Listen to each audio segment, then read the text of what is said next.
that is one last thing to remember. Writers are always selling someone out. To understand self-identity, particularly sexuality and gender, people engage in acts of self-analysis, not just of the internal world, but of the relationship with the external world, of the people in their life, of the works of art and writing that they internalize, and the relationship between each of these. These acts of analysis over time help to create and foster change in who the person is and how they interact with the external world and with other people. If I say the name Alison Bechdel, the only thing most of you will know will have come from a single 1985 strip of her comic Dykes to Watch Out For, where she discussed a joke between her and her friend Liz Wallace about how rare it is to see a relationship between women in film that does not revolve around men. The rule states that a film must contain two women who talk to each other and they cannot talk about men. The Bechdel test is oft misunderstood, which, as Bechdel has said in many interviews, it should really be called the Bechdel-Wallace test and shouldn't be taken as a serious test for whether a film is feminist or not. I find it interesting that so many cishet women have taken this joke between lesbians and treated it as a very serious feminist test. It's really more of a lament about how far media was from representing lesbians on screen, considering the majority of films could not even stomach two women having a conversation that wasn't about men. It's truly unfortunate to me that Bechdel's work for a lot of people has been boiled down to a single comic strip that often has its queer source ignored, when, in my opinion, Alison Bechdel is one of the most important lesbian comic artists and writers of the last 40 years. Her work is deeply personal, incredibly resistant to the passages of time, an important time capsule of queer experiences, and, at least for me, healing, particularly her graphic novels. Alison Bechdel, in Are You My Mother, outlines how the act of analysis creates, reinforces, and changes identity and conception of the self by discussing her complex relationship with her mother, her experiences in therapy, and various events across her life. The book is a mix of dream journal, memoir, act of self-therapy, and discussion of various psychoanalytic texts. It's hard to neatly place it within a specific genre. It exists in a queer liminal space between time, fantasies, memories, and dreams. She starts in a dream and then intercuts a memory of herself imagining telling her mom about Fun Home, her first book, and a metatext discussion of trying to decide if this is even the right place to start the memoir. I see that perhaps the real problem with this memoir about my mother is that it has no beginning.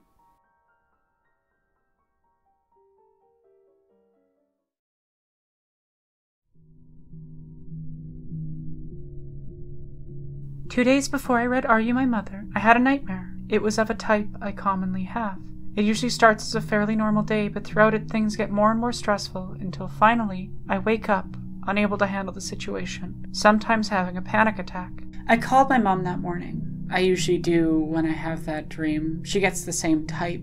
I'm not sure when we started sharing our nightmares or what happens in them, but if there's one shared commonality, it's that we're always responsible for too many things and people and can't keep up. Bechdel also begins each of her chapters with an analysis of her dreams.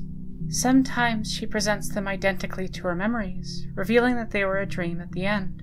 In so doing, she captures that sense of believing the unreal to be real and then waking up from it.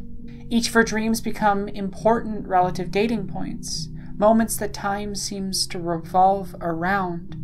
The first two dreams connect to the creation of her books. The first telling her mom she was writing Fun Home. The second told her to keep going with Are You My Mother. She remarks on telling her mom about Fun Home. I'd had some practice in telling my mother difficult things. I felt kind of like I did 20 years earlier when I was preparing to tell her I was a lesbian. From its earliest moments, Bechdel's relationship with her mother is placed within a context of queerness and in how that impacts that relationship. When I told my parents I was changing my name, I think it stung a little. Maybe some awful part of me wanted it to. I don't know. I'd like to believe that I wasn't engaging in that type of subconscious behavior, but I can't rule it out. It's not that I resent the name or hate the name. It's that I resented the identity I was given, which it was connected to. I think it stung a second time when I made my video on Highlander, the film my dead name came from. I worry that they felt that resentment was perhaps directed at them. I know that worry is silly, but the thing about anxiety is it's not logical. Reading this section of the script to my mom, she said, "You have every right to dislike that name. For me, that name was something I picked out of love. It's one I love, and I connected to the little kid I cared for, but I understand how, because for you that name is connected to a lot of negative experiences, especially at school and growing up. It's coming from two very different perspectives. No wonder you wouldn't want to connect it to you now. I know I upset them the 2 times that I came out by coming out to one of them before the other one. I hadn't really planned that. I had wanted to come out to both of them at the same time. Unfortunately, coming out for me often just involves having a nervous breakdown near another human being. I'm not very good at it. At least, not until I made art to do it for me. Maybe I'm just bad at communicating unless I make art about something. At the beginning of Chapter 2, Bechdel discusses a dream she had where the blanket her girlfriend was on became the web of a spider. Spiders and water are recurring motifs across her important dreams. The water comes to represent freeing herself from things. It is both the obstacle and the overcoming. I have some concern about the dirty water, but this only slightly diminishes the sublime feeling of surrender. The spiders often represent dangerous places, but also beauty and change. The only way out is to squeeze through the small, spidery window. It is only at the end of the book that the importance of spiders is truly explained. The dreams and memories inform each other. Her mother has a deep arachnophobia, which came from when she was 9 and saw a grasshopper eaten by a spider. Bechdel says they could not even say the word around her. Returning to the spiderweb dream, it ends with Bechdel's dream self saying, "If we weren't rational beings, we couldn't be irrational. It's our very capacity for self-consciousness that makes us self-destructive." A few days before I came out to my mum, I had a nightmare. I came to her as my true self, and she rejected me. It was this rejection that made me start realizing it was a dream. Some part of me knew, on an instinctual level, that this hard wall could never be my mother. Then I fell through the floor and kept falling away, like the real world above was a slowly closing pinhole in the distance. I woke up and knew that I had to stop waiting on my anxiety to subside. My self-consciousness had led to a self-destructive behavior, a harmful waiting. It wouldn't be the last time. Bechdel also uses an analysis of her dreams to overcome a block, in her case, creative. Her interpreting the Stonehenge dream allows her to understand how her mother's narcissistic cathexis is obscuring her true self, leading to a period of renewed creativity. A lot of Bechdel's analysis of herself and of her dreams is informed by Donald Winnicott, an influential psychoanalyst and pediatrician.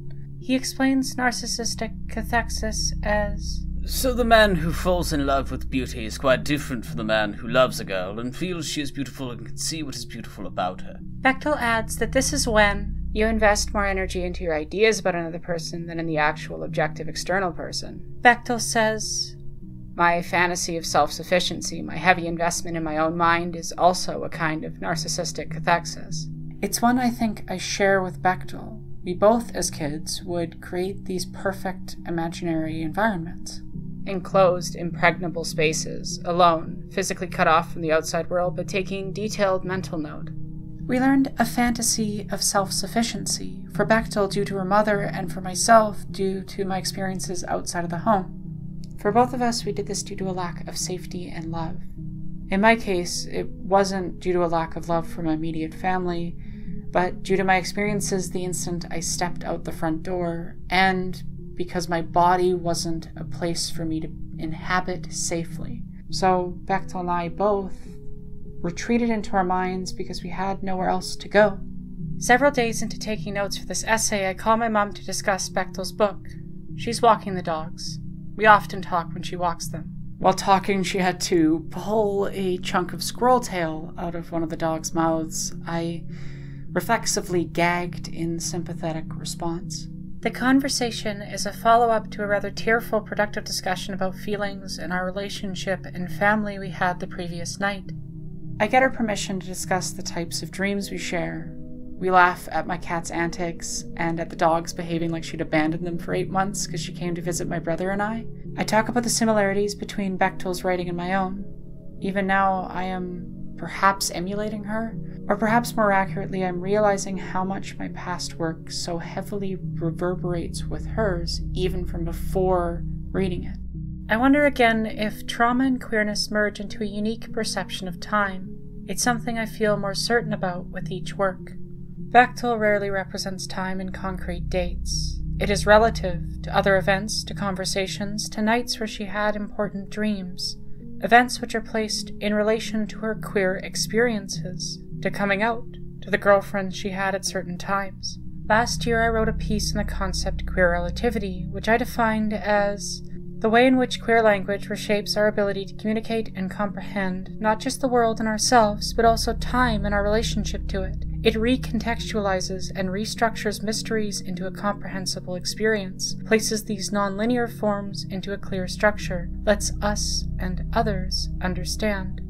The structure I use in that video heavily resembles the one that Bechdel uses in Are You My Mother, despite my never having read anything beyond short comic strips by her before working on this. Both of us, by placing time in relative terms, by telling stories by moving back and forth across time, engage in some degree of queer temporality. We both do not mark our lives by the events expected by heteronormativity. She also, by shifting the focus away from society's expected organizing of time, places greater importance on her subjective experiences, on her dreams.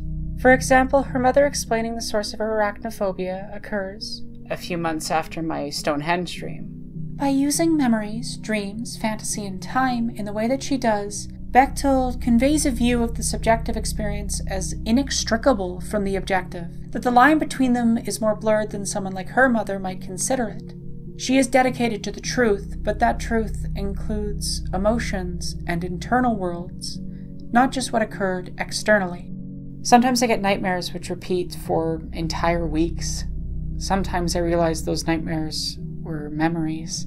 I wish my perception of them had stayed in the realm of fantasies. Some things just repeat in our minds.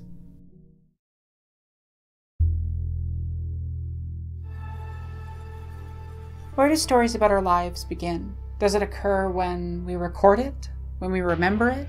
When the actual event happens? As Bechdel states early on, it was difficult for her to find a beginning for this work. It moves in cycles and patterns, ones she relates to works of art and other people. For nothing was simply one thing, are the first words in the book. Bechdel interconnects her personal experiences with the personal experiences of Virginia Woolf before we even see Bechdel's own words on the page. Each of the works that she references are not just examined from the perspective of being a woman, but of being a queer woman. The way she interconnects her personal experiences, the autobiographies of these figures, and their work heavily reminds me of my own writing, of the ways in which I have used art in pieces like Queer Relativity. When Bechdel first discusses Freud, she does so to lead into discussing Winnicott, who's far more influential on her, but she does return to criticize Freud for his homophobia and sexism much later, saying his views on attachment and attractions, particularly his assertion that women do not grow up to be gay, result in dubious conclusions. In Self-Psychology as Feminist Theory, Judith Keegan Gardner examines the same topic, saying that the problems and limitations of object relations theory is its conflation of femininity with heterosexuality and its apparent closure to historical change. Bechdel, by discussing object relation theory, challenges these assumptions. She uses Freud's work as a tool for working on herself while confronting their problems. These psychoanalytic tools thus become less about the academic source and more about the subjective internal experience of Bechdel herself. Bechdel is so drawn to Winnicott that she even says, "I want him to be my mother." Part of why I think Bechdel admires Winnicott is that, unlike his peers, his approach is not, as Gardner would call it, paradigmatically male. He was one of the first to use he or she in his academic papers. While in the modern era that may not seem very revolutionary, especially when the more accurate they would be used, at the time it was deeply subversive of dominant thought. Winnicott is one of the only men to have any sort of prominent role within Are You My Mother, and what may be the only one that isn't actively negative. She often places his experiences or writing in connection with hers and Woolf's, the patterns of things that occur in each of their lives. Gouge from a plate Dad threw. The forces may be so strong that there just have to be casualties among the offspring when parents substitute plate throwing for intercourse. He would start from the table in a temper. He would whiz his plate through the window. I experienced this type of connection with Bechdel. This exchange, "I'm sorry, why? Will you stop saying that? I'm sorry," could have been taken from my childhood. My difficulty with not constantly apologizing is something that bothers my mum greatly. I struggle to not apologize for the apologizing when she points it out. Bechdel also connects with Adrienne Rich, another lesbian author, who also wrote about Woolf. Rich understands Woolf's detachment because she once practiced it too, she says, imitating the distance and formalism of the male poets she admired. But now she was kind of going for broke. So as I connect to Alison, connecting to Adrienne, connecting to Virginia, we each layer the personal over top of the others, a dizzying infinite regress. You watching this will ideally add to these cycles of applying the personal to the personal. Each of us, Rich, Woolf, Bechdel, and I, are struggling with the woman writer's peculiar challenge to cease being an object and start being a subject. She meets the image of woman in books written by men. Precisely what she does not find is that absorbed, drudging, puzzled, sometimes inspired creature, herself, who sits at a desk trying to put words together. Both of these quotes reverberate within my core. In Does the Subject Have a Gender? Kim Song-ong Wun Kung states that feminists have indeed argued that the subject was always male. The question, can there be a feminine subject, was therefore the first one raised by feminism. Being a woman means confronting this, but being a queer woman, especially a trans woman, means a particularly high challenge to surmounting the objectification of yourself, of your body, and what it is allowed to be. Society pushes against us particularly hard because we push against the roles it places on us. The position from which these subjects speak is never taken into account by the language in which they must express themselves. The requirement of universality thus applies also to those who are historically pre-subjects or non-subjects, who are excluded from speech or from intelligibility by the very act through which the genuine subjects position themselves as universal, authorizing themselves through intelligible and rule-abiding speech. The subject is a political position. This touched on what I discussed with the concept of queer relativity, that queer forms of speech, language, and temporality all connect to allow ones who have never been subject to create subject by interconnecting with communal queer thought and expression. Bechdel, by building on Rich, who is building on Woolf, engages in this act of creating the feminine subject, and, as Bechdel puts it, to be a subject is an act of aggression. The body as an organic unity which should rather be likened to an artwork. The union between the soul and the body, the affective body, is what for Descartes defines the human person. This affective complex is the body subject. Thus, far from being an object, even a privileged one, the body is an existence, a way of being in the world. Being a body subject is not an I think, but an I can. Queer women, by existing, push the boundaries of what is possible when one says, I can. Discussing Woolf's self-insert protagonist Lily, Bechdel says she is trying to become a self, a subject, in the sense of one who does, not in the sense of one who is done to. Bechdel quotes Winnicott's widow saying that he liked Virginia Woolf, further connecting the three of them. The sexual being is relational. Relationality is in fact a form of being for others. The subject is therefore relational, rather than substantive or closed upon itself. Returning to Gardner, according to Kohut's theories, the self forms in the first few years of a child's life through the empathic mirroring and optimal frustrations of the caretaking environment. Here, Gardner and Kohut echo Winnicott's ideas on the importance of perfect environments, which he explores in Mind and its relation to the psyche-soma. Bechdel quotes Winnicott saying that each child derives benefit from being able to see himself or herself in the attitude of the individual members or in the attitudes of the family as a whole. At the beginning of Chapter 6, Mirror, Bechdel dreams about her mother in one of her costumes for a play she was in, walking past her and delivering lines to a mirror. In the first paper by Winnicott that Bechdel read, he says, "The precursor of the mirror is the mother's face." This is followed by Bechdel's memory of childhood where her mother is looking into a mirror and calling herself ghastly. Bechdel responds, "No, you're not." Bechdel discusses Winnicott recounting a case where he commented, "A daughter could have been damaged by the burden of having to reassure the mother." I am very thankful that while my mother received the same messaging that Bechdel received from her mom's mirror, mine made the very active decision to try to teach my siblings and I to love our own bodies. That is not something that comes naturally to me as a chronically ill trans woman. When the primary thing trying to kill you is your own body, it creates a complicated relationship. My mom would also teach me how to deal with that, but we'll discuss that later. When you also experience such an extreme alienation and disconnect from your body that you struggle with severe disassociation, complicated is too small a word. Alas, I am restricted by the universal subject's proper forms of language. While Bechdel does not use the term self-psychology, much of her discussion of Winnicott's theories mirrors Gardner's engagement with self-psychology, here meaning a developmental theory about the formation of the self. Gardner states, Kohut calls the typical Freudian patient guilty man. He is the son of a seductive mother and forbidding father and has a cohesive self. Kohut maintains that today's typical patient is tragic man, son of an unempathetic mother and an absent father. He struggles for creativity and self-realization. Modern literature repeatedly describes his problems with fragmentation, the falling apart of the self, of the world, and the task of reconstituting the self and the world. Bechdel's writing in many ways is about the falling apart and the reconstituting. The patterns of doing that. Through these self-object transferences, the doctor would become a maternal and/or paternal self-object. Bechdel experiences a form of very strong self-object transference onto one of her therapists, Jocelyn. Because Jocelyn as a maternal transference object is too strongly connected for Bechdel, and Bechdel cannot receive the love she wants from her, she ends up leaving her as a therapist. Now there was nothing between me and nothing. Winnicott enumerates the unthinkable anxieties of the newborn, going to pieces, falling forever, having no relationship to the body, having no orientation. In some ways, becoming myself, healing, required falling to pieces first, just like Bechdel. Being trans, I know what it is like having no relationship to my body, having no orientation.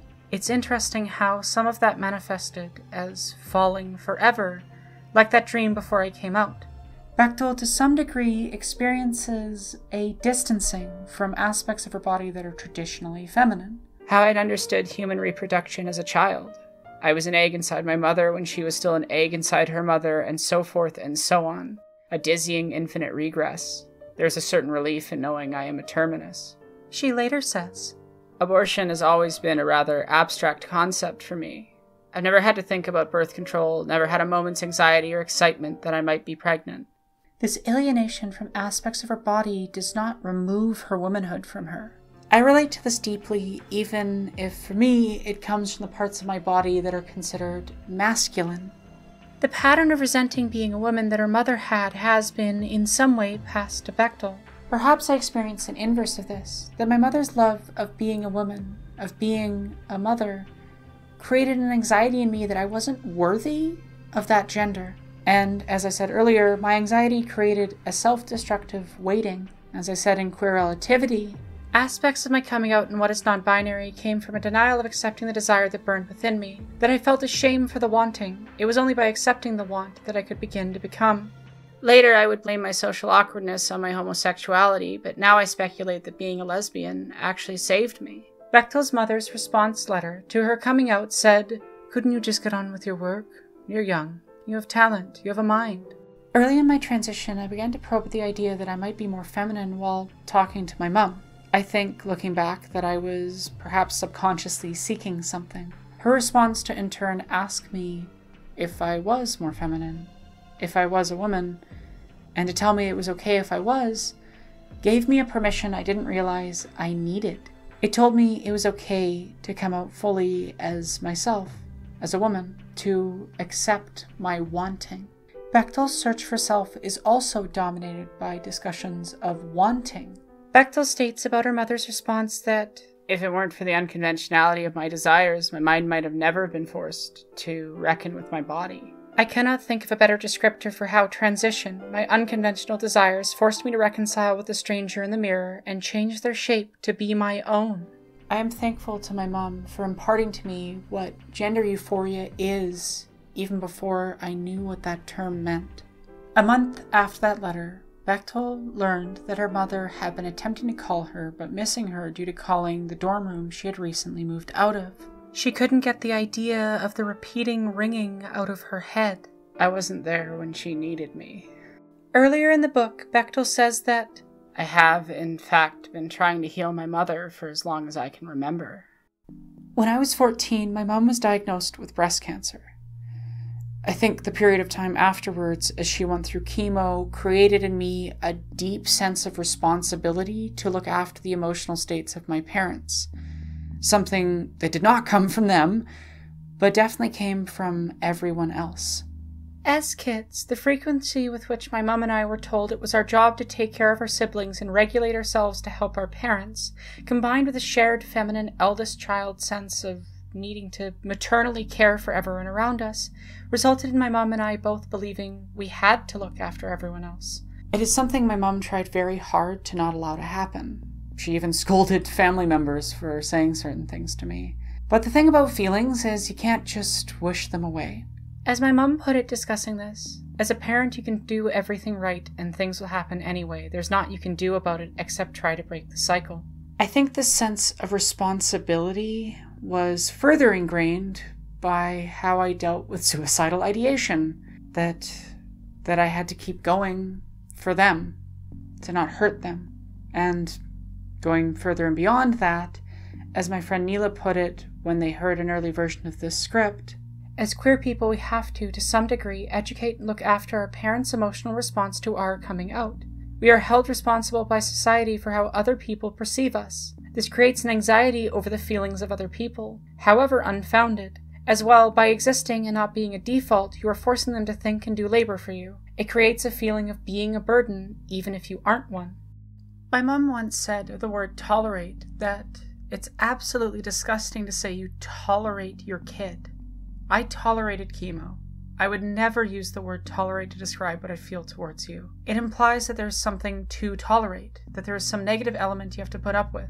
When I mentioned that I was going to include that, my mom said, "It really does bother me. Who are you to decide what life is acceptable and tolerable? Fuck off. Parent or not, that's unacceptable." I know how it feels, what it's like to feel like you are constantly seeking acceptance and validation from your parents. I don't get it. It's not like someone's coming to you and going, "Okay, this is how I'm choosing to live, this is the job I want, etc. And in order for you to accept me, you have to live like me." It does not affect your life one iota. If you have people in your life who judge you for what your grown-ass children are doing, when they are just living their lives and aren't, say, doing horrific crimes, then who cares? Does it affect you or them? If you have people like that in your fucking life, they are not your friends. They don't care about you. They are judgy assholes and you should cut them loose. Expand your pond. Expose yourself to many different walks of life, thoughts, opinions. Don't limit yourself to a tiny fucking pond. You can still learn stuff after the age of 25. Get the fuck out of here. Anyway, that's my rant for the day. If you've ever wondered where my ability to rant about topics came from, it was my mom. My ability to argue a point from my dad. My ability to analyze media deeply came from both of them having conversations about films and books and art with me as I grew up. My desire to learn and change also came from them. Our society has, in my opinion, failed queer children by normalizing unaccepting parents. There is just this idea that that's natural and normal, and personally I can't think of a more harmful thing to normalize than bigotry from those closest to you. I think this partly comes from not wanting to allow children to know that parents are fallible and human, and it's not a question of if, but how they will fuck up, because they will fuck up. It's very all or nothing. The parent's either completely accepting or awful. We don't often show parents that change or learn.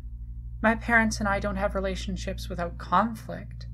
We have a healthy relationship because we recognize each other as fallible human beings and we put in the work to have a genuine relationship and to reconcile conflict. This is, unfortunately, not always possible, and I recognize the privilege of having that. But I think it's easy to accept parents who are not accepting or bigoted to children as being just how they are, because it's always difficult to confront the reality that people make choices, sometimes choosing to do harm, and that they are capable of learning, and sometimes they choose not to learn or change, and you can't control that. Talking to my mom about the first draft of this script, she said, "Being a parent feels like having a piece of your heart outside of your body. The scary, heart-wrenching feeling of having to let your literal heart go out in the world separate from you is a very weird experience. And then, over the years, knowing how difficult it was for you at school, I can't even describe how that makes one feel. Because you're my child. I adored you as a little person. It was inconceivable that anyone could be cruel to this beautiful person. But the other thing is, when you have a child and they grow up, parenting is a state of constantly letting go, and if you've done your job right, they can go out in the world. That act is a little bit heartbreaking. Seeing your children grow into who they are and actually get to know their actual authentic selves, though, is a beautiful gift. And a lot of parents hang on to their children as children. Their parents still think of them as children, and they believe they have some control and right to them. They are in love with the idea of who they were and not the actual person. Because it's messy and hard. It's hard not to take things personally. But at the end of the day, the most important thing is that each of you get to be your authentic selves. The reality of having a real relationship is so much more beautiful than whining about some idea of a past them. It's irrelevant. I feel super privileged that we do get to have an authentic relationship, that you are comfortable to reveal to me your innermost thoughts and let me be a part of your journey, and that I can be authentic with you. What fascinates me is that without using the word or knowing the concept, she perfectly describes a form of narcissistic cathexis within parents. Further discussing the topic, we came to the conclusion that many parents fail to develop a relationship with their adult children because they are projecting too much onto the idea of that person when they were a kid, and that likewise, many adult children cannot reconcile with the reality that their parents are people and not gods, and feel a deep injustice upon encountering this. These can both be described as narcissistic cathexis. Both are invested more in the idea of the other person than in the actual person before them. My mom also perfectly touches on a Winnicott quote Bechdel used. The child must be able to move away from the mother and come back to her again and again in order to complete the process of separation. Bechdel and I go away and return to our mom and learn more about them and ourselves as they also learn. Bechdel shows the growth and changes in their relationship from her young childhood to immediately before releasing Are You My Mother? She presents her mother without excusing her mistakes, but also seeing her as she is now. My parents have messed up at times. I can't say I've never had a day where I was crying due to them misgendering or dead-naming me. Part of why I could heal from that was our ability to have a conversation about those things, and that they grew and changed. My parents are not perfect. They are people. And I don't need to dwell on those events because that's how they were and they are different now. And that applies to all people. I'm also in the important process of trying to improve as a person, a process that one should never neglect nor stop. Part of that is not obsessing over your mistakes and accepting that it's okay to make mistakes as long as you learn and change from them. When I was 6, I cried after getting a good mark on my piano exam. My mom tried to figure out what was wrong. I had done well after all. Until finally I said, I don't deserve it. Even at a very young age, I had become deeply self-critical and low in self-worth. My mom never placed that pressure directly on me. If anything, she tried to alleviate it, but between seeing how hard she was on herself and the ways in which everyone else placed her on this pedestal of perfection, I think I developed a need to live up to some impossible ideal. But the thing about parents is they're human beings. They're not perfect. I think part of growing up is coming to terms with that.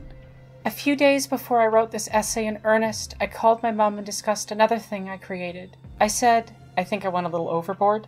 It's not an uncommon thing for us to do. We are both hard on ourselves. She responded, well, the apple doesn't fall far from the tree on that one. We discuss our similarities. There is something deeply gratifying and soothing about knowing that I am my mother's daughter.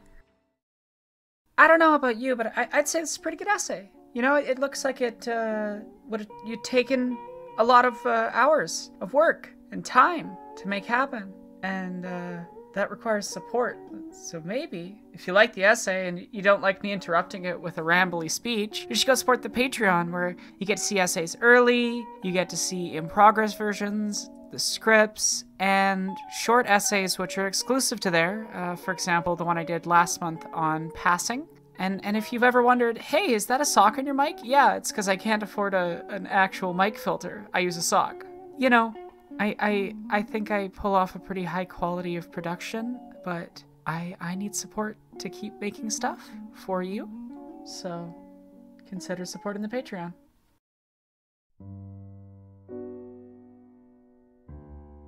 Dr. Robert Hatcher, in his paper Insight and Self-Observation, states that Freud suggests that self-observation may be motivated by the wish to escape anxiety and guilt.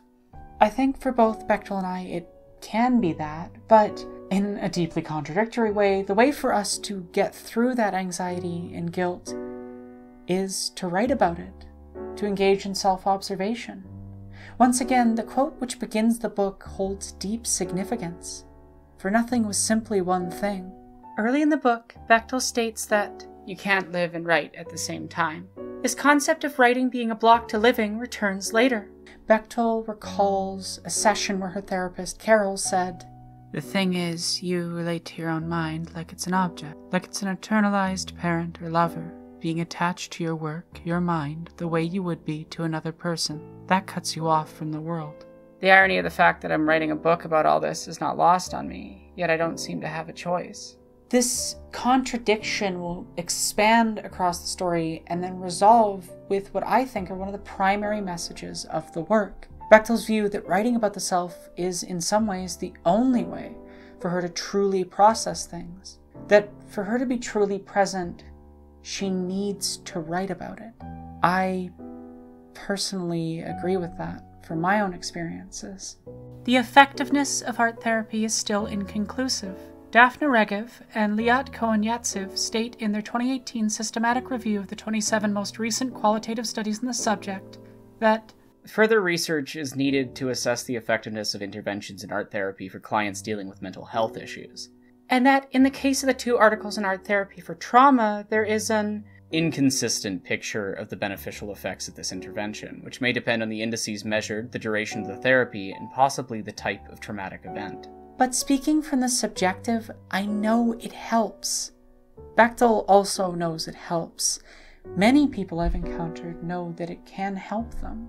Bechdel's mother, however, holds a very different view, at least early on.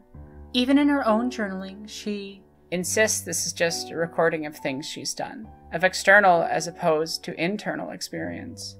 Bechdel compares her mother's journaling to Virginia Woolf, that they both consider it an account of life rather than the soul. Due to this, Bechdel's mom struggles to understand why she feels the need to write Fun Home and later Are You My Mother? The self is not a thing or an entity, it's a concept, a symbolic abstraction from the developmental process. The self refers to the uniqueness that separates the experiences of an individual from those of all others, while at the same time conferring a sense of cohesion and continuity on the disparate experiences of that individual throughout the life. If the self is found in the disparate experiences, then Bechdel and I, by writing about ourselves, by writing about our memories and our dreams and our experiences, deepen our understanding of that concept. It's about taking these observations and arranging them into a clear image. They make sense by being placed relative to each other as a collected whole. And this is part of what I think writing about the self does for the self. It takes our experiences and feelings and arranges them into a clear image. At one point, Bechdel does this somewhat literally, discussing a group of photos of her as a baby with her mom. I've arranged them according to my own narrative. She discusses the joy she expresses towards her mom and how The moment is shattered. when she sees her father. At 3 months old, I had seen enough of my father's rages to be wary of him. Reading it, I am thankful that my experiences with my dad are very much filled with the opposite emotion. A third of the way into the book, Bechdel says she spent a summer almost completely internal, which at the end of the 5-month period significantly alleviated her anxiety. This is one of many examples where these experiences of writing and self-observation aid Bechdel heavily. Bechdel struggles with the tension between the idea that writing makes her not truly present and her need to write, until she finally concludes that for herself and for her mother, It's by writing, by stepping back a bit from the real thing to look at it, that we are most present. At the end of the book, her mom reads a quote by Dorothy Gallagher to her over the phone. The writer's business is to find the shape in the unruly life and to serve her story. Not, you may note, to serve her family or to serve the truth, but to serve the story. there is an unstated acceptance from her that this is what Bechdel needs to do. Much earlier, Bechdel quotes Woolf saying, "Let the biographer print fully, completely, accurately the known facts without comment. Then let them write the life as fiction." This pursuit of honesty and the necessary vulnerability which comes from disclosing one's complex feelings play a role throughout the entire book. I feel, as Bechdel does, the fear of revealing oneself, but I also feel that need for the external world to understand the internal world. She quotes Winnicott's twist on Descartes, "When I look, I am seen, so I exist." Thus, in some ways, my existence is defined by the difficulty and fear of disclosure, here used both for the broad context, but also the specific context of being trans. Winnicott's quote sticks with me too because I spent so long not being seen that I felt sometimes like I didn't exist. Coming out and disclosure are not one and the same. If coming out is about revealing something new about yourself, that you weren't what they thought you were before, disclosure is far more about risking that they will no longer see you as what they already do, for the potential that they will see more of you. Bechdel speaks on becoming frustrated with trying to debate politics with her mum and giving up on debating her. To a certain degree, I too gave up on trying to explain certain things to my dad. To a certain degree, I took it back up when I started making art that did it for me. He seemed to listen to the me on the screen more than my own voice in person. I worry I will hurt him with this work. I worry that I will hurt both of them with each of my pieces of art. Bechdel worries she will hurt her mother by writing about her father. We both fear that forms of disclosure will harm someone, but we also feel this pull of necessity to do what we do. As Bechdel puts it, "The thing is, I can't write this book until I get her out of my head, but the only way to get her out of my head is by writing this book." I feel the same way about my feelings, that the only way to get them out is to write them. the sexed being and sexual difference are historical products of an aesthetic and ethical character. Yet, even though sexual difference is not a given fact, and it is indeed an aesthetic fragment, it circulates and it is always to be problematized and invented. The sexed being of the body subject is such an invention. The body is not a thing, it is a situation, a grasp upon the world, and simultaneously the outline of future projects. What woman would not claim to situate herself beyond her sex? How can we accept being reduced to it? Venting about certain types of transphobia to my mum the night we had a long talk, I said, "It feels like they resent being women. I don't understand how the only thing they can identify their womanhood with is some bodily functions." She replied, "Living under patriarchy when the only thing you can own, from a specific perspective that ignores abortion rights, that sisterhood with other women connects to the bodily functions, which, while it excludes a lot of cis women, it still traditionally represents quote-unquote womanhood within a white supremacist patriarchal structure.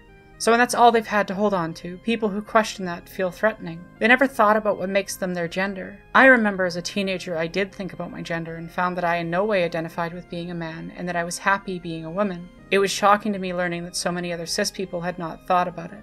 While An von Kuhn does not directly mention trans people in her paper, she still touches on the ways in which trans existence, and queer existence in general, is irreconcilable with the current constructs of our society. Thus, Bechdel, Riesch, and I, by writing about our personal experiences as queer women, create works which are an offense to dominant thought. The most aggressive and therefore the most dangerous words in the languages of the world are to be found in the assertion, "I am." At a talk by Riesch that Bechdel attended, Riesch said that submitting a book of poems informed by any conscious sexual politics was interpreted as bitter and personal. By composing herself as subject, as someone who does, by diverging from the male poets, she had upset those with power. I was told that I had sacrificed the sweetly flowing measures of my earlier books for a ragged line and a coarsened voice. To some degree, writing intimately and personally can make those things which are common connect even stronger, and for those things that are different, the audience have more of a readiness to try and understand. Bechdel's personal and intimate writing directly invites the audience in to compare and connect, like when she talked about apologizing too much. I think we both did that because in some way we felt our presence needed to be apologized for. I can't remember who first told me, "You don't have to apologize for existing." But it was something they had needed to hear at one point, and it stuck with me. It's something I've had the opportunity and need to do for other friends of mine. In so doing, I continue this chain of the personal connecting to the personal. Bechdel, discussing the pattern of finding people who to some degree would confirm the worst thoughts she had about herself, that she was bad, was another that connected to me deeply. It's a good thing my cartoons get me a little attention. Yet, when I get it, I feel so unworthy. I think to some degree, I struggle with believing people love me because I feel unworthy of being loved, regardless of its form. Because in a society which constantly gives you that messaging, it's hard not to, at some point, internalize it. And that's a message that I received very specifically because I am trans, and I am queer, and I am a woman, and I am the connection of those three. I think this sense of unworthiness has, at times, put a strain on my mum, who worries that I don't know that she loves me. That I doubt her, but there is a truth so powerful that even when my own subconscious told me otherwise, it made me realize that I must be in the unreal, that my mother not loving me was something only possible in a nightmare. If there is one truth in my universe, it's that I know my mum loves me. Bechdel also knows her mother loves her. In the last pages of the book, Bechdel says her mother engaged with her active fantasy and play to heal her wounds because they shared their wounds. I too feel the sense of shared wounds, that my mother and I are actively and consciously trying to heal each other of them. I'm not sure the self can be extricated from those who influence us, whose actions permeate and bind our sense of existence, from the art and words we graft onto our souls and tinge our experience of the past. In Queer Relativity, when defining my womanhood, I said that it is found in my relationship with other queer women, and it's also found in my relationship to my sisters and my cousins, and most of all, my mum. It is knowing who I am because I know I am of their kind as they are of mine. I'm not sure I fully appreciated how much my mother is a part of me until I wrote this, but she has always said that I am a part of her. Early in the book, Bechdel says, My mother composed me as I now compose her. If writers are, as the Joan Didion quote I opened this video with posits, always selling somebody out, and cis white male authors are often selling out others, particularly women, to create subjects of them, to compose them as people who are done to, then women writers often sell out ourselves in order to create ourselves as subjects, to make ourselves one who does, with a recognition that if we sell out others, we may engage in what has been done to us. But to write about the self, when the self is inextricable from certain other people, means we also sell them out at the same time. This perhaps underlies both Bechdel and my worry of harming our parents with our writing, but also Bechdel's mother's accepting of what Bechdel is doing. When we make the personal accessible, when we engage in vulnerability in art, we help others in the act of self-discovery. By creating within the subjective experience of being a woman, of being queer, of being a queer woman, by saying that that subjective experience has value, we challenge the placement of us as objects for others.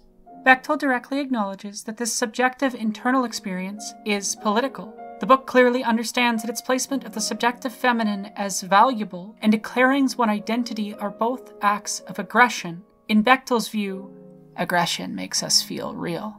As Winnicott put it, One can see that these disloyalties, as I am calling them, are an essential feature of living, and they stem from the fact that it is disloyal to everything that is not oneself if one is to be oneself. The most aggressive, and therefore the most dangerous words in the languages of the world are to be found in the assertion, I am. If being oneself is disloyal to all those that are not oneself, then being myself is loyal to those who are a part of me. It is being loyal to my mum. by writing minutely and rigorously enough about our own lives, we can transcend our particular self. For this, I am grateful to the lessons Alison Bechdel passes on to me in the same way she was to Adrienne Rich. I hope to continue and create in that same legacy of queer artists passing things on to others.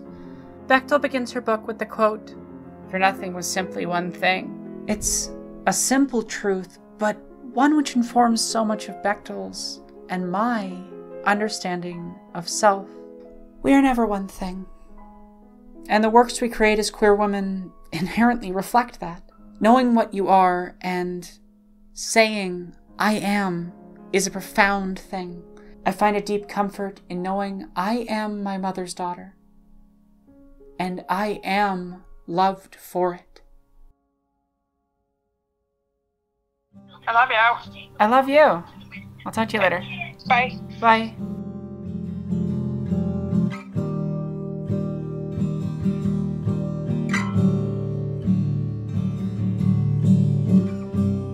I set my sail, fly the wind, it will take me back to my home, sweet home. Lie on my back, clouds are making way for me. I'm coming home, sweet home. I see your star, you left it burning for me. Mother, I'm here.